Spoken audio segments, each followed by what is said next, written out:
away from a well-paid job for a career in property developing can be a risky business, but doing it before you found a property to develop could be financial suicide. In July 2003, Mark Standing and Sharon Lennon did exactly that, and it was a roller coaster ride. There's only one person that looks like a fool here, mate, and it's you. I'm sorry, it is you. The question is, 18 months on, have they learnt from their mistakes? We got through 8 builders before we found anyone to do it.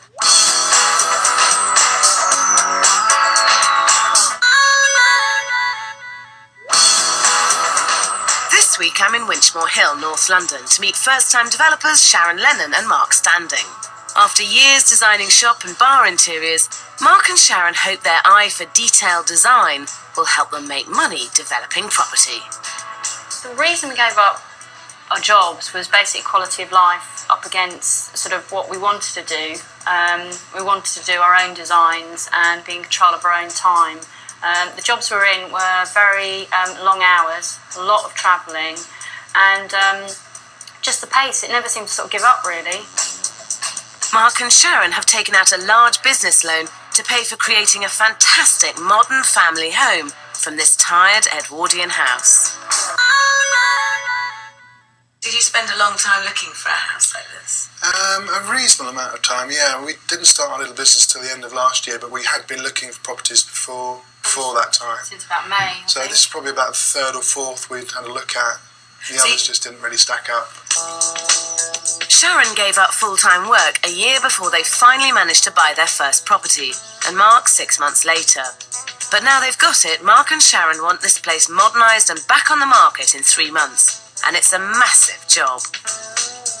It needs complete redecoration, replacing the central heating, the bathroom and shower room, building a large extension onto the back to make the kitchen bigger, and sorting out the back garden. So how much did you buy this house for? $375. And how much are you planning on spending doing it up? We're planning on spending around about 40, between 40 and 45. Obviously, the nearer to 40 we can keep it, the more profit we make. And what do you hope to sell it for? We hope to sell it for about 500,000. Which would give them a fantastic return for a first business venture.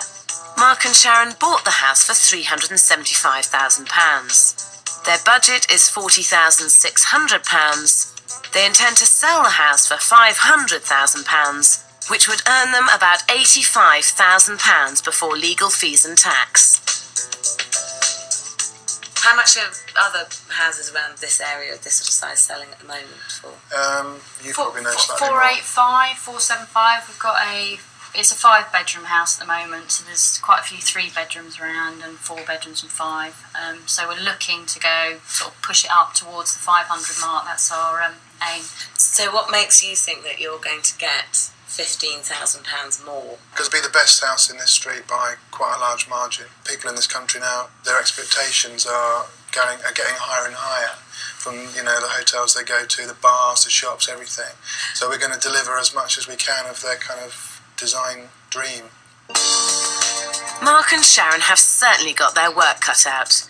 The house has hardly been touched in over 35 years and needs total modernisation. It's a large 5-bedroom property set over 2 floors. Downstairs there are 2 big reception rooms, but at the back it's a bit of a mishmash of small, outdated rooms. There's a tiny, basic kitchen with a pantry, a dining area, an outside loo and an outside shower. Upstairs, at the back of the house, there are 2 small bedrooms, together with a bathroom and a separate loo. At the front, there's 3 more bedrooms, 2 really good-sized and 1 smaller double. But Mark and Sharon are convinced they can improve the layout. They want to move the bathroom from the back of the property to the front. That means, though, there'll still only be 1 bathroom in this top-spec 5-bedroom house. If this is the master bedroom, then which bathroom will it use? The only bathroom? The only bathroom, yeah. Because with a house of this size and this stature, and it's a grand big house, it really would benefit having an ensuite bathroom for the master bedroom. And that's really what adds a lot of value Yeah. to a house like this? We've tried very, very hard to try and squeeze an ensuite bathroom in, and it just doesn't go, basically. We can't. So we thought it'd be better to have one big, glamorous, sexy bathroom than have an ensuite which feels kind of mean and pinched and a bit squished in. I think this is a mistake. Mark and Sharon could easily fit in an ensuite without spoiling the main room. So this is the bedroom behind that master bedroom at the front. Now I know that you were saying that you can only fit one bathroom in. I wonder whether you couldn't knock a doorway through here and have a shower room, ensuite shower room here for the master bedroom. Then you put a wall here. It's actually a really good size, perfectly good size double bedroom. So you're saying access from the room at the front uses this space here? I'm happy to have another look at it. I'm sceptical as to whether we'll end up with the room that we end up with, after we've done it, is going to, be big enough and be worth the sacrifice. At the back, they're knocking the corridor, the old bathroom, the loo, and the back bedroom together to make one good-sized room. But it's going to be a very odd shape. Until we actually sort of strip it all out, we're still not quite sure how we'll plan it, because we've got windows at lots of different levels in this room. But it's a south-facing garden, and we just thought if you come in, you've got a nice big, bright room at the back of the house. Maybe it's the kids' bedroom or something. So that's really the plan. Yeah, so it's you a haven't got a proper double bedroom. pokey space. I actually think you'll find that the space here with the bathroom and this loo, once you've knocked the walls down, it's not actually going to be that much smaller a room than the bathroom at the front of the house. And if you had this as a bathroom, you'd end up with 3 bedrooms there, one with an ensuite, 2 little children's bedrooms here, and a family bathroom. And a 5-bedroom, 2-bathroom house has got to be worth more money than a 4-bedroom, 1-bathroom house. We tried very, very hard to make the bathroom work at this end of the house. Obviously, with all the plumbing here with the existing bathroom, it seemed like the logical thing to do. But we didn't think we could make it work. Property developing is about minimum investment for maximum return. And I think Mark and Sharon are doing a lot of work here that isn't necessary and will cost them money. Before knocking rooms together like this, you need to be really clear what you're going to gain. Mark and Sharon will create an odd-shaped room with windows at different heights, and it's going to take all their design skills to make it work. For Mark and Sharon to sell this property and get the maximum amount, it's essential they get the layout upstairs and downstairs absolutely right. At the moment downstairs, there are 2 big reception rooms. The front one needs decoration but not much else. At the back, they've got fantastic design plans which will make this property stand out. Mark and Sharon are knocking through from the second reception room into the kitchen, and it doesn't stop there. The old kitchen, pantry, downstairs loo, shower and dining area are all going.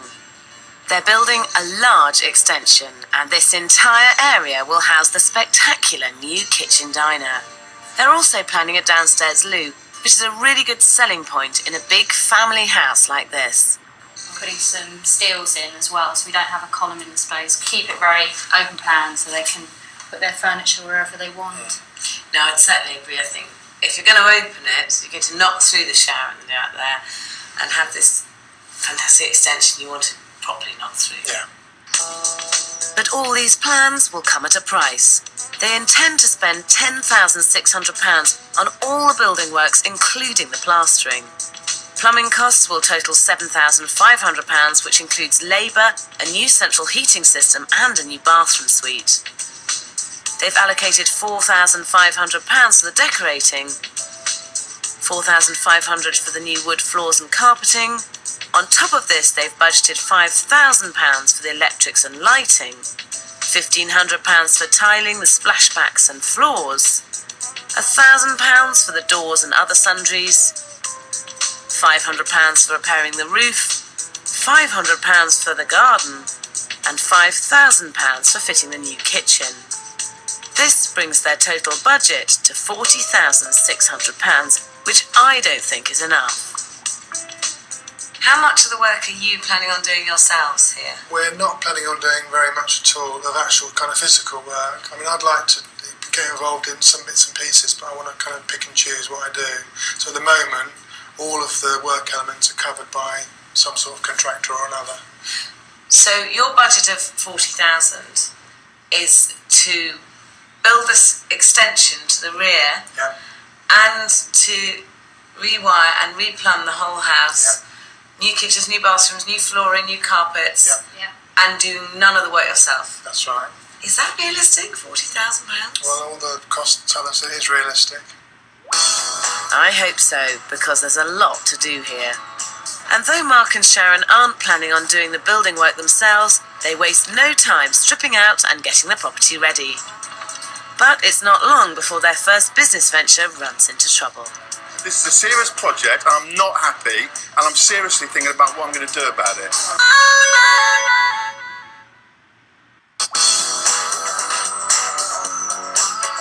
In July 2003, Mark Standing and Sharon Lennon bought this very tired property in North London, intending to gut it and modernise it in just 12 weeks. They've given up their full-time design jobs, set up their own development company, invested £40,000 of their savings, and borrowed £380,000 to make it happen. We want to use this first property in Winchmore Hill as a yardstick for kind of future projects. So we're quite sort of cautious to actually get this one under our belt and see how it works, see the timing of it, see how much it costs, how long it takes, and then go from there. Mark and Sharon's budget is just over £40,000 to renovate the entire property, but I don't think this will pay for everything they've got planned. As well as the decorating, plumbing, heating and flooring, they're intending to create a massive new kitchen by knocking together the old kitchen, pantry, loo, shower, dining room and building an extension. But all this doesn't leave much cash for anything else. How much is your garden budget? Have you got a lot of money to spend We've on only it? basically put about 500 quid into the budget just to tidy it up, really. So 500 quid for a £500,000 house in a garden this size? The main reason someone's going to buy this house is because it's a big family house with a big garden, and it's a major feature, and I think that's an amazingly small amount of money I mean, to be honest, if once we've mown the lawn and we've tried sort of the basic tidy up, if we don't think it's sufficient, and we think if we spend another £1,000, £1,500, and as long as we think we'll get it back on the sale price, then we'll do it. I think Mark and Sharon are making a mistake. When property developing, it's essential not to leave the garden as an afterthought, because getting it right can add value and help you sell. We thought very sort of long and hard about a lot of Sarah's advice. Some of it I think is good. The ensuite was something which we'd obviously thought about before ourselves, but really couldn't figure out a way of getting it in. But we're still discussing it, really. En-suites can add value and will make a big difference in making your property stand out, and many people do expect them. I'd recommend putting one in if you've got the room, especially in a top-end property like Mark and Sharon's. En-suites don't have to be big, but the smaller they are, the cleverer you will need to be with a space. Using mirrors, light colours and simple unfussy finishes will make a small room feel bigger. Using different flooring from the main room helps define the space. One way to keep the master bedroom size is to build the ensuite in the room next door. Mark and Sharon could easily do this. They'd keep the look and still fit the ensuite in. It's week 2 of Mark and Sharon's development, but the pressure is on to get as much preparation done as possible. It's a bit of a busy week this week because we're going on holiday at the end of the week. It was planned since last year. It's actually Mark's 40th. Although Mark's project managing this development, one of the most important elements of this build, the kitchen extension, will happen while he's away. That includes fitting the huge steel beams to take the weight of the entire back wall, which he's leaving in the hands of Ken, the builder. As long as you come back, all the steel work should be in. And hopefully I'll be a fan. The most exciting bit. I'm really upset I'm missing it, to be honest. Getting this part of the job right is absolutely crucial, because when the beams are fitted, the entire back wall of the house has to be supported. Well, it all seems to be going very well so far. There's no nicer sight than seeing lots of men shoveling lots of muck. If the whole project goes as well as this, we'll be very happy. It's now the end of week 2, and Mark and Sharon are leaving tomorrow morning for their 2-week holiday in Spain.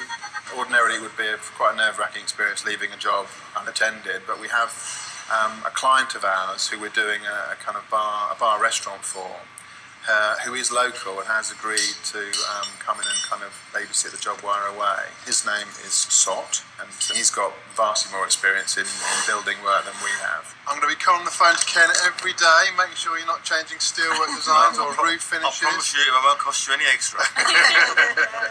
Look after it for us. Don't Thanks a worry. lot. Thanks a lot. Thanks. See you soon. See you later. Take care. Bye. But the very next day, Sot visits the site to take charge and immediately starts trying to change Mark's carefully laid plans. Discussing the roof, and Sot just mentioned how nice it may be to see a sloping roof rather than a flat roof carrying through. Does Mark know what line it is at the moment? Well, he wants to keep the ceiling running through, so Brickwork on the outside. instructions from Mark at the moment is that he would like to see it run through level. I suppose either one would be just as good, but at the moment I'm sticking to the instructions to run the ceiling through at the same level as the existing kitchen ceiling. Have you got all your stills for this now? Coming Thursday. Lovely. Yeah. It's now week 3 of the development, and the steels for the extension have arrived. In order to take the weight of the back wall, Ken needs to use a deeper steel beam than originally planned, and it can't be hidden between the ceiling of the kitchen and the floor of the room above. So it either needs to stick up through the bedroom floor or down into the kitchen ceiling below. With Mark's obsession for detail, Ken knows he has to get everything exactly right. And he's pretty sure that Mark won't want it hanging down in the new kitchen ceiling. This is Mark and Sharon's holiday report.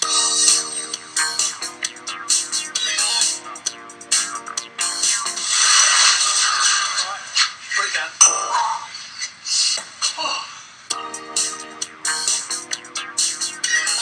Hi Sharon, it's Sot. Just rang Mark and was answering the phone. You're not answering yours, so you must be having a good time. Brickwork's up. The beams are going in this afternoon. I'll talk to you later. Hopefully everyone's working very hard indeed. There'll be trouble if we get back and find that they haven't been. That's perfect. So cheers. It's my last day looking after Mark and Sharon's project. They're back tomorrow. I hope they're going to be very, very pleased. All the steel work has been done on the extension. The ceiling's nice and level. That looks very, very good. I think Ken's took his time and done a good job on it. It's looking very good, very good. Next day, Mark and Sharon are back from holiday, ready to check out the development. Not a bad size room, is it? Odd shape, but Huh? bad size. Well, we knew that. I suppose I expected it to be wider here. First I expected it to be. See a bit of an issue with the level of the steel there. What's that all about then? It's ridiculous. It'd be nice if someone told us about that, wouldn't it? How comes it's ended up higher then? That's going to be a big problem, Sharon. We'll just have to get round it, won't we? Well, Ken will have to get around it. That's stupid, isn't it? The steel beam sticks up about 6 inches above the height of the floor, which means there'll be a step in part of the room. I'm not happy. Well, no, apologies aren't accepted. Well, I can only work to what information I've been told to work to. The instructions were to run a level ceiling through this kitchen. You have a duty of care to me. I'm your client to say the consultants have got the levels wrong. I know I told you could have a level ceiling, but you can't. We've got to drop the steel down. I'm going, well, of course we drop the steel down, because who wants to change the level on the first floor? Don't just put it in and wait till I get back. What sort of way is that to behave? I wasn't being irresponsible. You were being irresponsible, I was Ken. putting it into the information I had at the time and the instructions received. So this is not, I'm not enjoying this at all. Because it's our first project and it's a lash up. But I thought, well, That is a lash up. I thought I was doing correct with the information. Well, so you really genuinely thought, rather than have a step in the ceiling, that you'd have a change of floor level? You thought that was a good idea, did you? You made that value judgment, I did just you? thought there's such a big bedroom up there that it could be designed out. Oh, Ken, give us a break, mate. For Mark, the raised floor is a major problem. and although he wasn't on site to ask, he's clear whose fault it is. There's only one person that looks like a fool here, mate, and it's you. I'm sorry, it is you. Well, I don't believe that. Now, I really don't thought this was believe the start of a good relationship between you and I, but how wrong I was. that. Absolutely, I'm wrong. I'm so wrong with you as well. So I thought you was a fairer man than that. What do you mean, fair man? All I'm asking for is a phone call. I spoke to you 3 times when I was on holiday. Yeah, but why didn't you tell me? If I thought it was a problem, I would have rang you. You don't think that's a problem? I don't think it was. 30 years experience of a builder, and you don't think that's a problem, having a level change in the bedroom? I'm sorry. Well, there's no point in being sorry. But I can only work with the information I'm given. Should we look upstairs? All right, then. The bed's going to go in this sort of area. Why can't it What be? if this could be a kid's room? Why can't it be? What if this was a kid's room and they want to have the bed along this wall? Well, why not make this a box then for the toys? So they can put. Ken, I'm hearing the words, but I'm not believing them. Trying things around it. No, Well, we'll be the ones that have the ideas. You build the project for us, yeah? We need a flat floor in here, and that's all there is to it. I try to think ahead and do what I thought I was told to do, based on the drawings, etc. But there you are. That's life for you. One's got to move on. So we get over the problem, and hopefully we'll be amicable at the end of the day. If he thinks he's getting another penny until we're happy that it's back on course, he's very mistaken. We have to accept, Sharon, that we might have to get him off this job. Throwing the builder off-site partway through a development is a massive step to take, and I wouldn't recommend it unless absolutely necessary.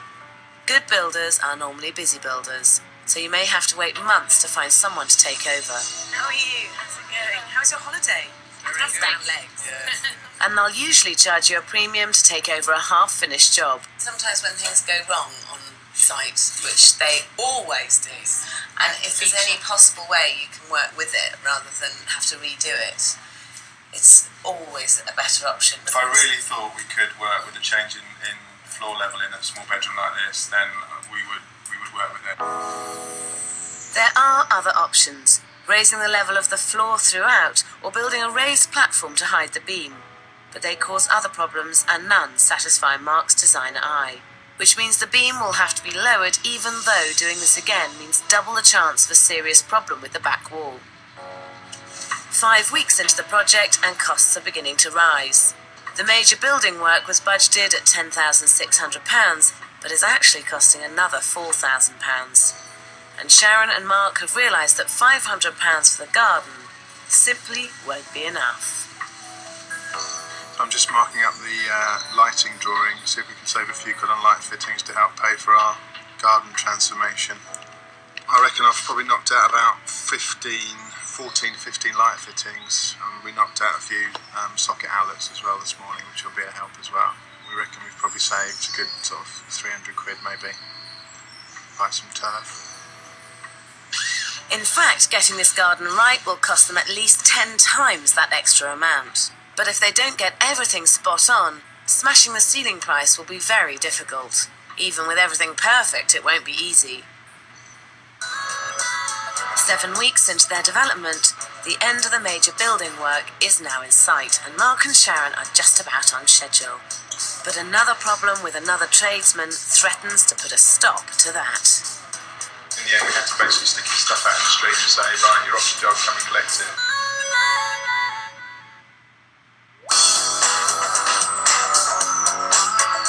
2 years ago, Mark Standing and Sharon Lennon gave up full-time, highly paid jobs designing shops and bars to turn this rundown property in Winchmore Hill, North London, into a £500,000 home. But 7 weeks into the development, costs are rising, the relationship with their builder is strained, and the huge steel beam for the extension is in the wrong place. Having now spoken to Ken about the steelwork issues pretty calmly and in a friendly manner, we're literally just going to drop the steelwork down. You could have levelled the floor out, but it's just why? Do you know what I mean? Why create problems upstairs? You know, it's no big deal having a bulkhead downstairs. No, Is it? absolutely not.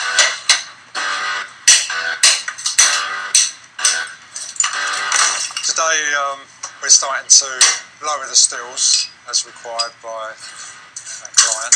It would probably take about 2 to 3 days to complete, start to finish, which basically what I estimated it once I found out the problem.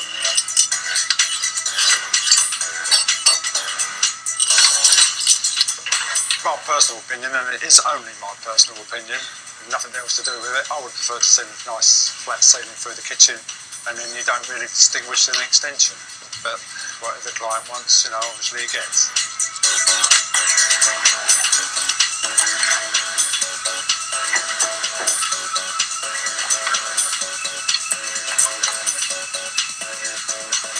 Hopefully we've achieved all his desires. So there you are, job done.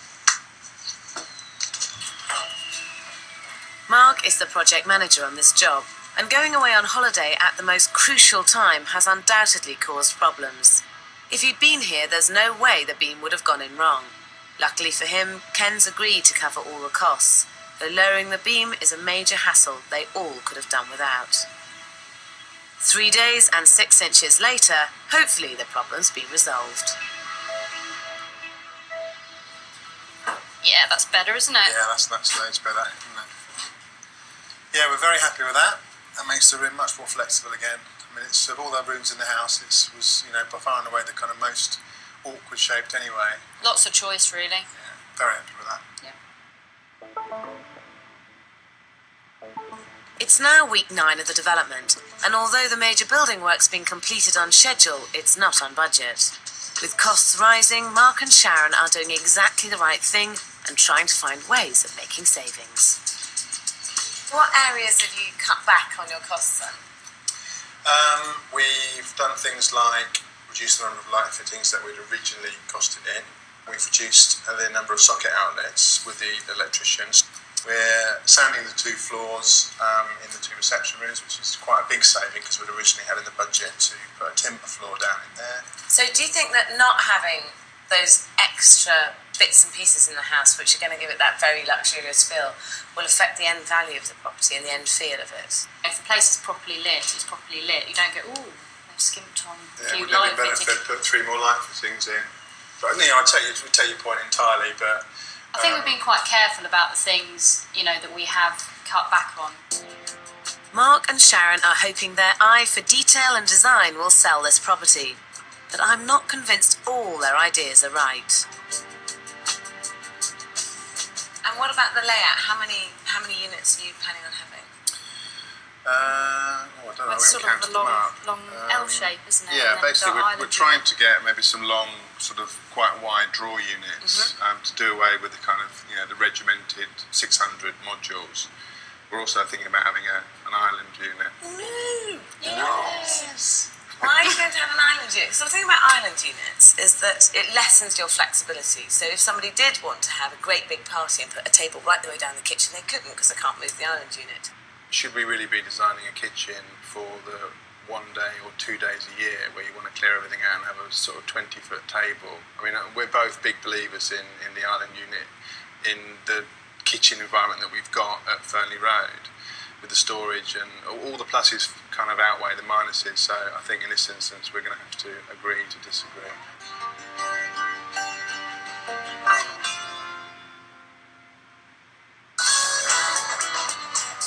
Weeks in and the development is really taking shape.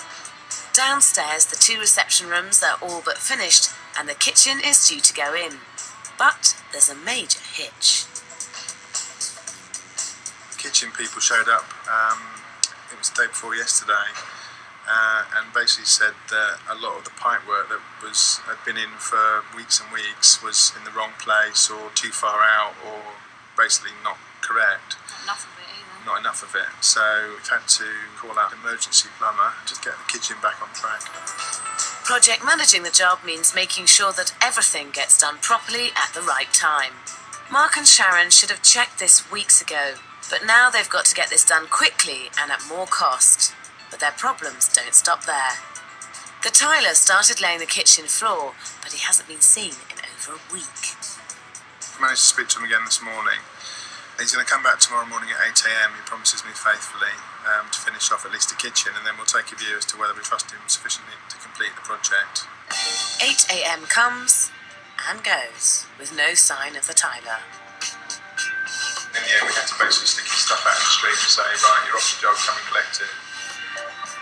2 weeks behind schedule, and with the new kitchen due tomorrow, Mark finds another tiler who costs an extra £400, but at least the job's done to Mark's satisfaction and ready for the kitchen fitters the following day.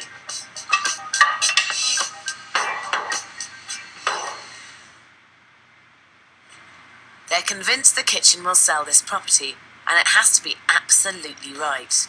And with Sharon away again, it's down to Mark to make sure it happens. Well, that was Mark on the phone.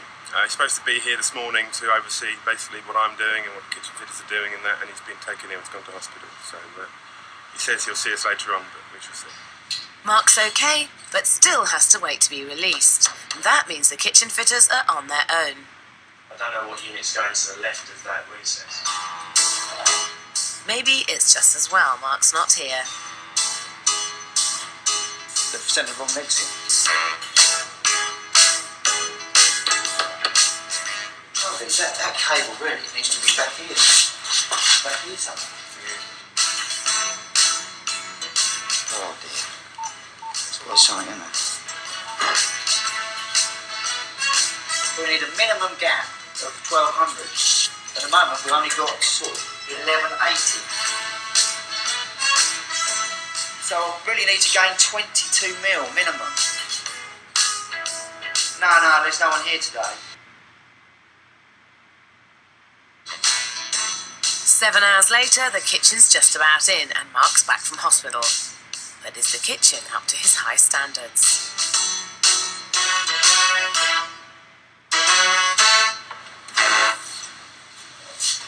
Looks fantastic. Looks absolutely fantastic. Very pleased indeed. Hello, Mother. With the kitchen in, it's time for the final push. Mark and Sharon want to catch up the lost time and so knuckle down to some hard graft.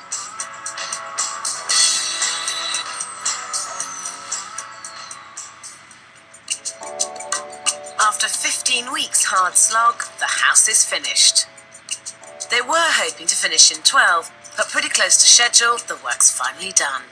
And this run-down 5-bedroom property has become a stylish 4-bedroomed modern home. It's been stressful, knackering, but we loved it. We're really proud of what we've done. I think finally when you see it all together, I think we're really pleased. We sat in here last night and it felt like somewhere you could, stick the kettle on and live. Upstairs, the bedrooms at the front of the house are light, airy and beautifully presented. Mark and Sharon's eye for design does make this house feel special. But I think they should have fitted an ensuite. In a big, expensive family house, it will be a real selling feature. Moving the bathroom to the front of the house did cost Mark and Sharon more money than leaving it where it was. But the new look is superb. The 2 basins, large shower and expensive fittings give this room a luxury feel. Mark and Sharon knocked the loo, old bathroom and one of the smaller back bedrooms together into one bigger bedroom. They lost a room in doing so and created a difficult shaped space. It isn't the layout I'd have chosen because I don't think it maximises the potential of the space, but the room they have got looks good. This was the room which looked like it was going to be the worst room in the house on the plan. It was a funny shape, it was an amalgamation of 2 or 3 rooms into one. But actually, now it's done and finished, it's probably the room that I like the most. Funnily enough, I thought this was going to be quite awkward as well, mainly because of the 3 different shaped windows. But if you put different things underneath, it actually balances it out. If this was a completely empty room, it probably still would look slightly awkward. Because you've got the radiator under one and the chest of drawers under another and nothing under the other, it actually balances each of the windows. One of the difficulties in old houses is managing to mix old and new. But in the main reception rooms, Sharon and Mark seem to have pulled it off.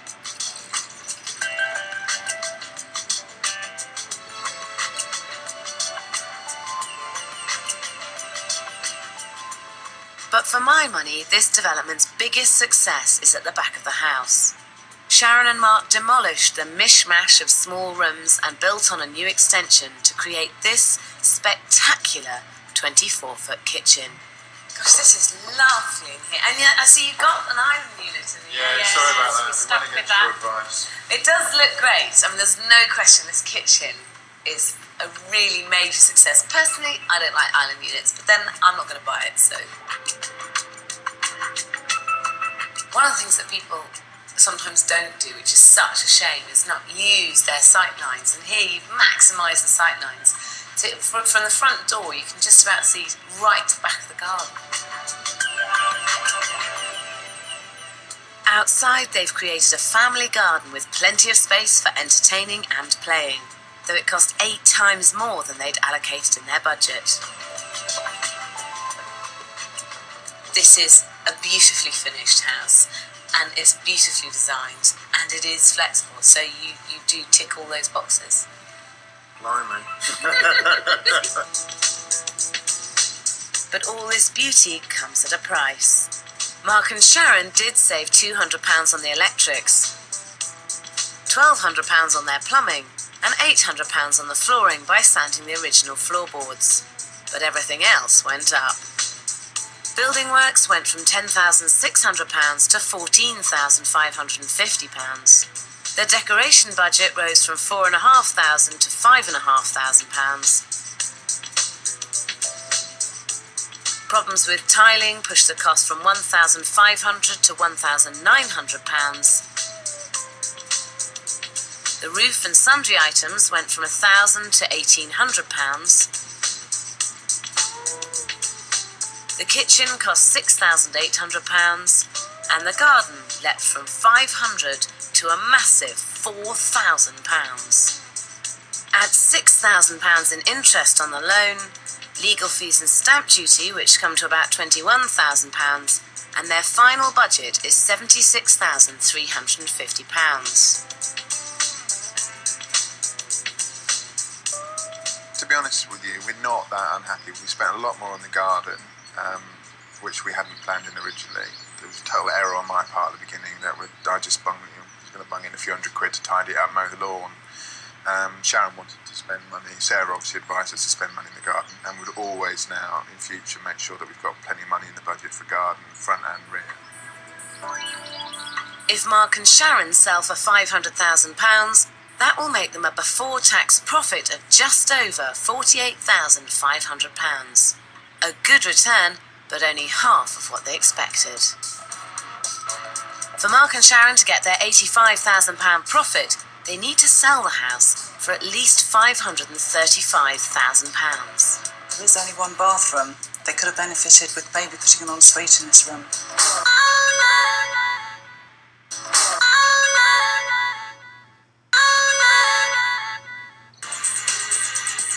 Once they had refurbished their first development in October 2003, Mark and Sharon needed £535,000 to make their hoped-for profit. But what did the estate agents feel was a realistic valuation for this property? Wow, this is just a great family room. Downstairs toilet, absolutely invaluable for families. I feel that it should be placed on the market for £499,999. I value this property in the region of £495,000. I would be prepared to put this property on the market for £525,000. Are you pleased with those valuations? Yeah, I guess so. Yeah, we were aiming for that. You know, that's basically where we were aiming the whole time. I mean, the 525 is great if we can get that.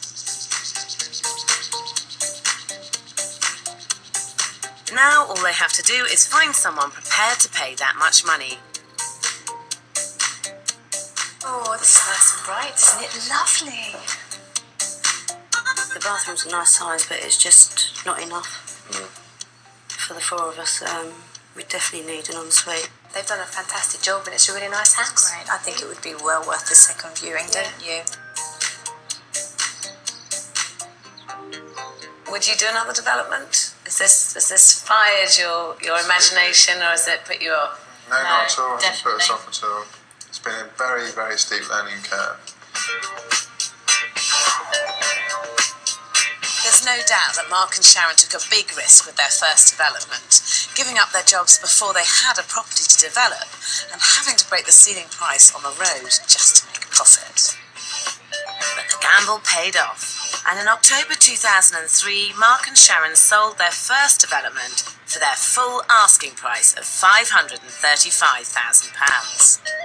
The quick sale gave them the confidence and the cash flow to commit to property number 2, which they'd already spotted a few roads away in an even smarter bit of Winchmore Hill. We hadn't finished Fernley. We saw this and we were like, we have to have this. I mean, it was instant. It was like, how do we get this? Mark and Sharon certainly have given themselves a challenge. The property is completely unmodernised. Although for most inexperienced developers, a property like this would be terrifying, Mark and Sharon have already proved their eye for design and style, and if they can get it right again, they'll make some serious money on this development. The potential is unbelievable. From the front it looks like a little 2 up, 2 down, and that's what we thought it was when we first came here. But what it is effectively 2 houses, one behind the other, with a courtyard that links the two. Mark and Sharon's plan is to keep the Victorian facade, but internally the main house and outbuildings will be completely gutted and rebuilt into one jaw-dropping contemporary space.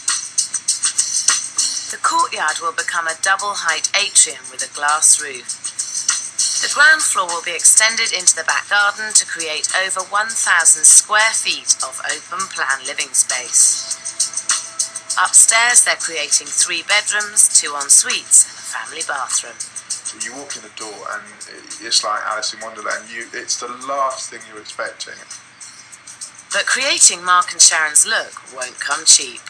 They bought the house for £375,000. The budget is £200,000, and if they get their £750,000 sale price, they'll walk away with a £175,000 gross profit, minus the fees. But that does mean selling for £300,000 more than the average 3-bedroom house in the area, so it's going to have to be good.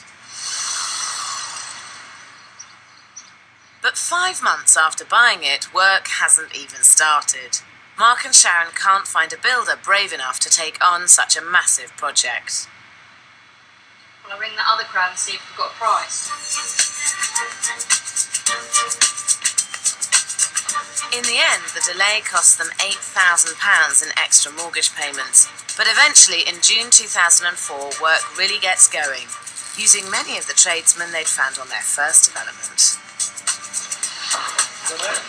Basically all of the people that we got on well with have come straight into this project, and you've got that relationship, and it makes a huge difference, doesn't it? It does, because they know what your standards are, they know what your expectations are. So you're not starting from scratch again every time. They know you won't accept that or you will accept that, and it just makes it easier for everyone. So 11 and 2 metres then, yeah?